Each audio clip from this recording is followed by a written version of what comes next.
Bapak, Ibu, Saudara terkasih, saat ini setelah lebih dari 1 tahun kita mengalami masa pandemi, kita semua, seluruh orang di seluruh dunia termasuk saudara dan saya, sedang menghadapi satu tantangan utama yang begitu nyata yang sedang kita hadapi, yaitu uncertainty, ketidakpastian. Sampai kapan pandemi ini akan berakhir? Belum ada jawaban yang pasti, saudara. Sampai kapan virus corona ini akan terus bermutasi dan kapan berhenti bermutasi? Belum ada jawaban yang pasti. Sampai kapan kita begini terus, lockdown terus, kerja dari rumah terus, belajar online dari rumah terus, dan sampai kapan kita mengakhiri semuanya ini? Sampai hari ini belum ada jawaban yang pasti, saudara. Apakah kalau sudah divaksin berarti kita tidak akan terkena infeksi virus corona lagi? Belum ada jawaban yang pasti, saudara. Tapi ada satu hal yang pasti, yaitu Yesus berjanji Dia tidak akan pernah meninggalkan kita, saudara. Dan itu pasti karena Yesus yang menjanjikan itu. Itu sebabnya penting sekali untuk kita berpegang teguh kepada janji Tuhan, menaruh harap kita kepada Tuhan, memandang, mengarahkan mata kita hanya kepada Yesus. Karena Yesus berjanji, Dia selalu ada bagi kita. Yesus eksis, bahkan lebih nyata daripada virus corona. Saudara, Yesus juga, Dia bertahta, Dia memegang kendali, Dia tetap berdaulat atas seluruh kehidupan kita. Semua yang terjadi ini atas seizin dari Allah.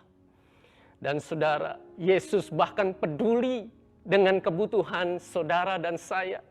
Sampai hari ini kita tetap dipelihara di dalam perlindungan dan kasih karunia Tuhan. Dan saudara, Yesus sedang menyelidiki, mengamati, sedang masuk ke dalam relung hati kita di tengah-tengah masa sulit yang terus berkelanjutan ini. Bagaimana respon sikap hati kita? Apakah kita tetap mengandalkan Tuhan? Apakah kita tetap bergantung sepenuhnya kepada Tuhan? Karena itulah satu-satunya sumber kekuatan saudara dan saya. Dan saudara, ini menjadi sangat penting. Kenapa? Karena di luar sana banyak sekali tawaran-tawaran yang memberikan harapan-harapan palsu dan memberikan kepastian yang semu di tengah ketidakpastian ini. Baik itu berupa investasi-investasi yang bodong, saudara. Mereka menawarkan keuntungan yang menggiurkan di dalam masa yang begitu singkat. Baik itu berupa pinjaman online, mereka menawarkan solusi instan yang kemudian ujungnya menghancurkan hidup saudara. Dan bahkan juga dengan cryptocurrency, Bitcoin dan berbagai jenis koin yang lainnya saudara. Apakah berarti kita tidak boleh cryptocurrency itu berinvestasi? Kita tidak sedang membahas di sini boleh atau tidak bolehnya. Tetapi ada satu hal yang Yesus sorot dari semuanya itu saudara. Yang Yesus sangat concern dan Yesus sangat menekankan, yaitu dosa ketamakan saudara. Saat ini saudara, mari saya ajak untuk kita sama-sama mengerti isi hati Yesus. Bahwa Yesus menghendaki untuk kita semua menang atas ketamakan.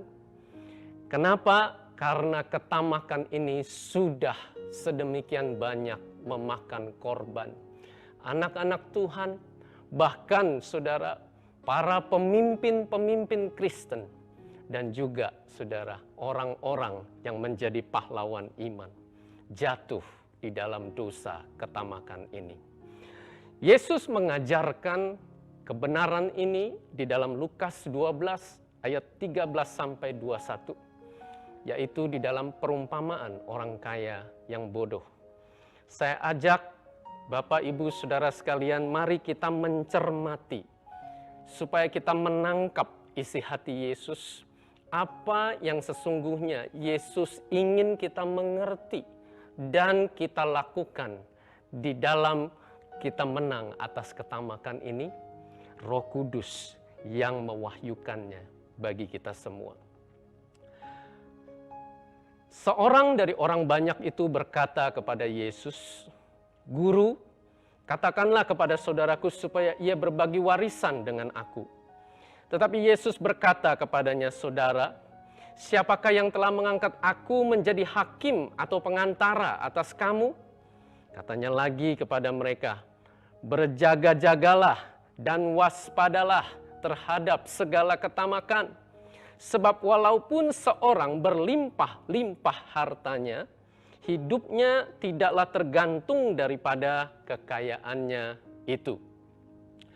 Bapak, Ibu, Saudara sekalian, sampai di sini kita perhatikan bahwa di tengah-tengah Yesus sedang mengajar murid-muridnya dan orang-orang di sekitarnya. Tiba-tiba ada seorang pemuda berkata kepada Yesus untuk meminta Yesus berbagi warisan kepada saudaranya. Yesus mendekati saudaranya untuk supaya Yesus bilangin saudaranya berbagi warisan dengan dia. Nah, saudara, apa respon Yesus?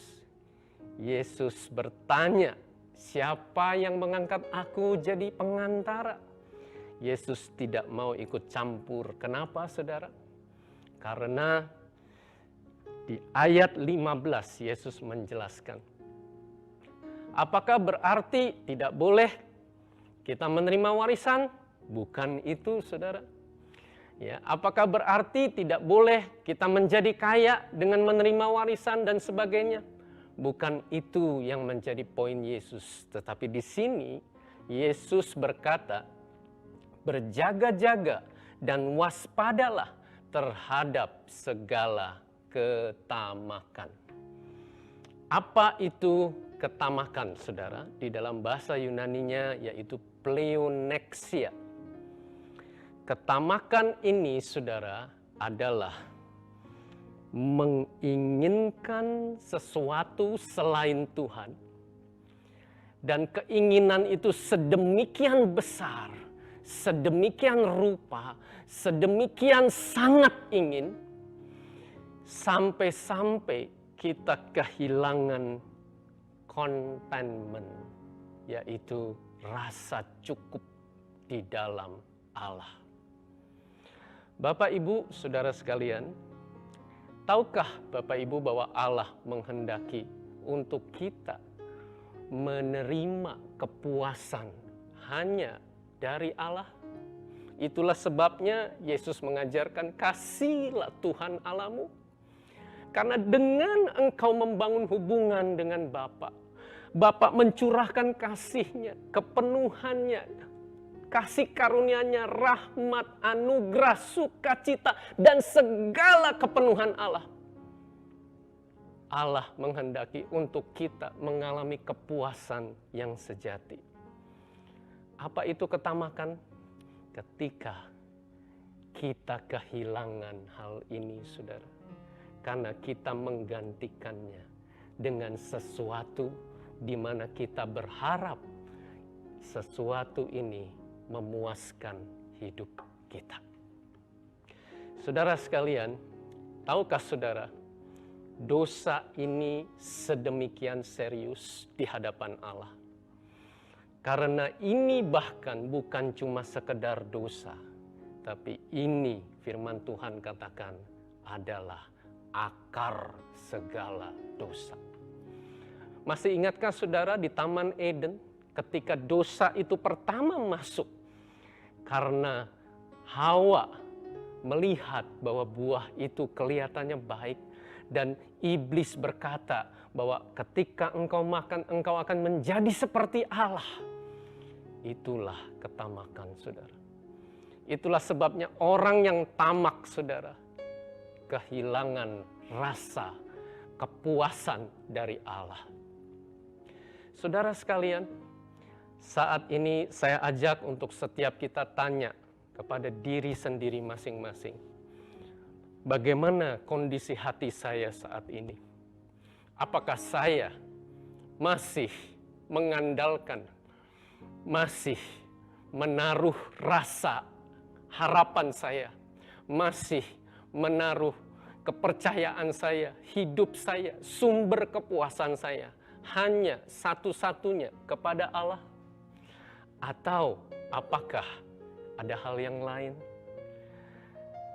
Ketika kita mengandalkan hanya satu-satunya kepada Allah, maka saudara, hidup kita akan mengalami kehidupan yang sejati. Itulah sebabnya saudara, orang yang mengalami contentment, saudara. Di dalam 1 Timotius 6 ayat 8 Paulus katakan, kalau orang sudah konten, ada makanan, ada pakaian, bahagia, saudara, cukup. Tetapi orang yang tidak merasa cukup, tidak konten, saudara. Walaupun dia berlimpah ruah, hartanya dan semua yang ada padanya, dia tetap merasa tidak puas, saudara. Itulah sebabnya Paulus katakan, saudara, untuk mengalami contentment, untuk merasa cukup ini, itu harus belajar, saudara. Ini bukanlah kualitas yang otomatis di dalam hidup kita. Itulah sebabnya Paulus menulis di dalam Filipi 4 ayat 11, aku telah belajar mencukupkan diri dalam segala keadaan. Kenapa? Karena misalnya hari ini kita sudah konten, belum tentu besok kita tetap konten, saudara. Dan kalaupun besok kita konten, saudara, minggu depan, bulan depan, tahun depan, tidak menjamin kita akan terus-menerus konten. Ini adalah dynamic battle, saudara, pertarungan terus-menerus untuk kita terus mengandalkan Allah, untuk kita terus bergantung kepada Allah. Itulah sebabnya Yesus mengajarkan, berilah kami pada hari ini makanan kami yang secukupnya. Contentment harus dilatih setiap hari. Disinilah pentingnya Coram Deo, saudara. Saudara, untuk kita terus memandang wajah Allah, kita bisa manfaatkan mesbah Coram Deo pada pagi atau malam hari. Dan yang terutama, saudara, untuk kita terus membangun gaya hidup yang terus bergaul dengan Allah, memandang wajah Allah, hidup bersama-sama, tinggal berbaring, tinggal di dalam Allah. Saudara, dan disinilah pentingnya kompak, komunitas sepakat, untuk kita saling memperhatikan, saling membangun, saling menjaga. Kenapa? Karena kalau kita jatuh di dalam dosa ketamakan, itu ada ciri-cirinya, saudara. Mari saya ajak untuk kita lihat, saudara. Orang yang jatuh dalam dosa ketamakan, di ayat selanjutnya dikatakan, kemudian ia mengatakan kepada mereka suatu perumpamaan, katanya, ada seorang kaya, tanahnya berlimpah-limpah hasilnya. Ia bertanya dalam hatinya, apakah yang harus aku perbuat? Sebab aku tidak mempunyai tempat di mana aku dapat menyimpan hasil tanahku. Lalu katanya, inilah yang akan aku perbuat.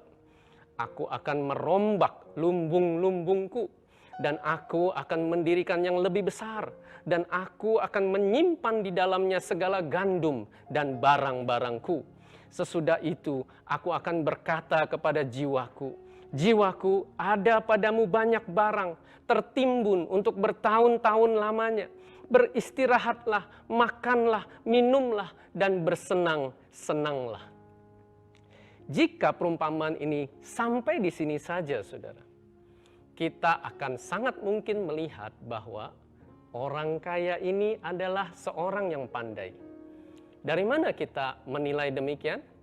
Karena dikatakan di situ dia menjadi kaya bukan dengan menipu. Bukan dengan cara yang salah, tapi dengan hasil tanahnya yang dia tanam, saudara. Dia menjadi kaya dengan tidak melanggar hukum. Dia tidak menghambur-hamburkan uang. Uangnya ngumpul, saudara. Dan bahkan dia menabung. Dan dia mau berinvestasi, saudara. Dia ingin membangun lumbung yang lebih besar. Dan kita lihat bahwa dia punya perencanaan jauh ke depan. Bahkan dia menyiapkan masa pensiunnya. Berapa banyak di antara kita, saudara, yang juga sebenarnya melakukan hal yang sama. Saudara, bahkan orang-orang di luar sana, mereka yang tidak percaya Tuhan, pun melakukan hal-hal yang demikian. Apakah semua hal ini salah? Bukan ini yang disorot oleh Yesus, saudara. Karena sampai di sini, hal-hal ini tidak ada yang salah. Tetapi ada substansi hal yang keliru yang terjadi pada orang kaya ini. Yaitu ketika Yesus berfirman, tetapi firman Allah kepadanya, "Hai engkau orang bodoh, pada malam ini juga jiwamu akan diambil daripadamu, dan apa yang telah kau sediakan untuk siapakah itu nanti? Demikianlah jadinya dengan orang yang mengumpulkan harta bagi dirinya sendiri, jikalau ia tidak kaya di hadapan Allah." Satu pertanyaan yang saya ajak untuk kita renungkan, kenapa Yesus menyebut orang kaya itu bodoh? Saudara sekalian, karena hidup kita di dalam bahasa Yunaninya zoe tidak tergantung oleh kekayaan materi kita, saudara. Orang kaya ini jatuh di dalam ketamakan, dan ketamakan ini membutakan pikirannya. Paulus menjelaskan, saudara, di dalam Kolose 3 ayat 5, ketamakan, keserakahan itu sama dengan penyembahan berhala. Dan berhala itulah yang telah membutakan pikiran orang kaya ini. Dari mana kita tahu? Orang kaya ini gelap mata, saudara. Karena dia menyembah ilah, yaitu Mamon. Punya mata tetapi tidak melihat, saudara. Dan itu terbukti dia melupakan Allah, saudara. Di dalam rencana-rencananya, kalau kita bahas, saudara, dia bicara semuanya adalah tentang dirinya sendiri. Aku, dan aku. Tidak ada Allah di dalam rencananya sama sekali, saudara. Dan tidak ada orang lain di sana. Bukan hanya berarti dia tidak memberi, bukan hanya berarti dia tidak memberkati orang lain. Saudara perhatikan, yang dia katakan kepada dirinya sendiri, dia tidak meminta nasihat dari orang lain. Dia tidak meminta pandangan orang-orang di sekitarnya, bahkan para penasehat. Dia hanya berurusan dengan dirinya sendiri, saudara. Dan dia juga melupakan jiwanya sendiri. Karena dia hanya memikirkan hidupnya di bumi. Dan dia lupa bahwa setelah kita mengakhiri hidup kita di bumi, kita akan masuk kepada kehidupan yang sesungguhnya di akhirat. Di surga atau di neraka, saudara. Nah, saudara sekalian, saat ini mari saya ajak untuk kita perhatikan. Bahwa dia berkata, "Aku tidak mempunyai tempat di mana aku dapat menyimpan hasil tanahku." Saudara, kalau kita hitung, kata aku dan ku tidak kurang dari 13 kali disebutkan, saudara. Dan sama sekali tidak ada Allah di situ. Allah berfirman, "Tuhanlah yang empunya bumi serta segala isinya, dan dunia serta yang diam di dalamnya." Punya Allah lah langit, punya Allah juga bumi. Dunia serta isinya, Allah yang mendasarkannya. Orang kaya ini tidak melihat kebenaran bahwa Allah adalah sumber segala berkatnya, saudara. Bahwa semua yang ada pada kita, saudara, saya mau ajak setiap kita tanya diri sendiri. Apakah kita menerima kebenaran ini di dalam hati, di dalam roh kita? Semua yang ada pada kita datangnya dari Allah dan diberkati oleh Allah. Dan hasilnya sesungguhnya Allah maksudkan untuk kemuliaan Allah. Kebenaran ini sedemikian mendasar, saudara. Sekaligus sedemikian menantang. Karena kalau kita tidak menerima kebenaran ini di dalam hati kita, di dalam roh kita, maka apa yang terjadi, saudara? Kita tidak akan memakai apa yang ada pada kita, berkat-berkat Tuhan, menurut kehendak Tuhan. Itulah sebabnya kita tidak bisa taat, saudara. Itulah sebabnya kita seringkali tidak bayar perpuluhan. Itulah sebabnya, saudara, kita tidak selalu setia kepada perkara-perkara kecil. Itulah sebabnya kita tidak selalu setia kepada perkara harta orang lain. Karena kita belum menerima ini, kebenaran ini. Dan itulah sebabnya kita belum beroleh kasih karunia untuk melakukannya. Saudara sekalian, apakah hal ini relevan? Ada hubungan erat dengan hidup setiap kita? Adakah di antara kita yang berkata, "Pak, itu kan orang kaya, Pak. Saya ini bukan orang kaya, Pak. Jadi bagaimana kalau saya bukan orang kaya? Apakah kebenaran ini juga berlaku bagi hidup saya?" Saudara, saya ajak untuk kita perhatikan bahwa orang kaya yang bodoh itu tidak keburu membangun lumbung-lumbungnya, saudara. Dia tidak keburu membongkar lumbungnya yang lama karena sudah keburu dipanggil binasa hidupnya, saudara. Dia sudah keburu mati, saudara. Jadi, saudara, dia dibinasakan oleh pikirannya sendiri. Bahkan sebelum dia bertindak mewujudkan rencana-rencananya. Perhatikan, saudara, Yudas sudah binasa sebelum Yudas menikmati 30 keping perak hasil mengkhianati Yesus, saudara. Jadi, saudara, tidak harus menjadi kaya untuk jatuh di dalam dosa, ketamakan. Itulah sebabnya ini berlaku bagi kita semua. Berjaga-jagalah, waspadalah. Yesus mengajarkan demikian.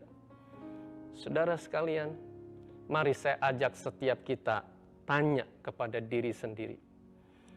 Adakah hati saya berpaling kepada sumber kepuasan yang lain, termasuk uang dan harta, sebagai saya menaruh tempat rasa aman, saya berlindung dan saya berpaling dari Allah. Saudara sekalian, saat ini mari saya ajak untuk kita semua menangkap apa yang Yesus ajarkan, bagaimana caranya untuk kita menang atas ketamakan. Yesus mengajarkan itu di ayat 21. Demikianlah jadinya dengan orang yang mengumpulkan harta bagi dirinya sendiri jikalau ia tidak menjadi kaya di hadapan Allah. Apa itu kaya di hadapan Allah? Bagaimana caranya untuk kita menjadi kaya di hadapan Allah? Yesus menjelaskan, saudara, di pasal yang sama di ayat 31. Ketika Yesus berfirman, carilah kerajaan Allah. Apa maksudnya, saudara? Yesus menghendaki untuk kita cari Dia, cari wajahnya. menjadikan Yesus sebagai satu-satunya, saudara.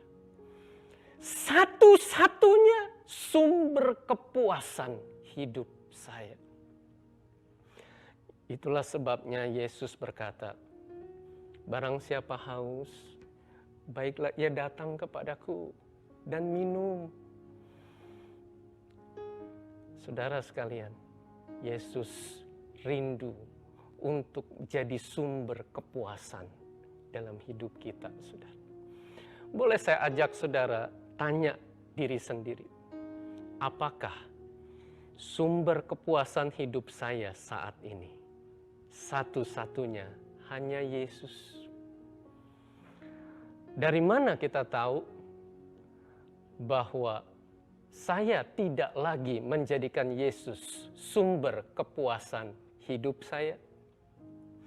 Yaitu dari labilnya pergerakan kita mencari sumber kepuasan demi sumber kepuasan yang lain selain Allah di dalam hidup kita. Saudara, kita bisa cari dan pergi kepada kerja terus. Kerja dan kerja terus, saudara. Karena kita mencari kepuasan dari bekerja. Kita bisa pergi kepada hobi terus. Saudara, semua yang saya bahas, kita bahas di sini, bukan berarti tidak boleh dan bukan berarti selalu salah. Tetapi ini di dalam konteks, kalau kita jadikan hal-hal lain itu menjadi sumber kepuasan saya, saudara dengar, kita tidak lagi minum Yesus menjadi kepuasan dahaga hidup kita. Karena kita mencoba pergi kepada sumber mata air yang lain.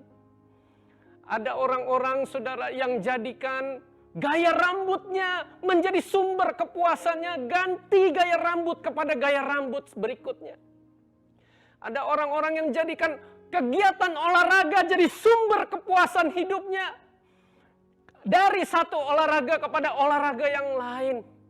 Ada lagi yang cari media sosial sebagai sumber kepuasan hidupnya, dari medsos kepada medsos berikutnya. Ada lagi orang-orang yang jadikan, saudara, hal-hal yang selain Allah yang mau dijadikan sumber kepuasan di dalam hidupnya. Saudara, itu bukti bahwa Yesus tidak lagi menjadi sumber kepuasan hidup kita. Satu-satunya cara menang atas ketamakan dimulai dari minum Yesus, saudara. Minum. Itulah yang disebut Yesus mata air, saudara. Kehidupan kita.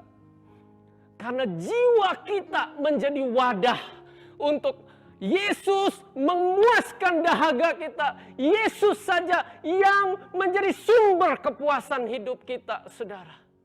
Dan itulah kunci pertama dan utama untuk kita menang atas ketamakan. Makanya Yesus berfirman, carilah kerajaanku.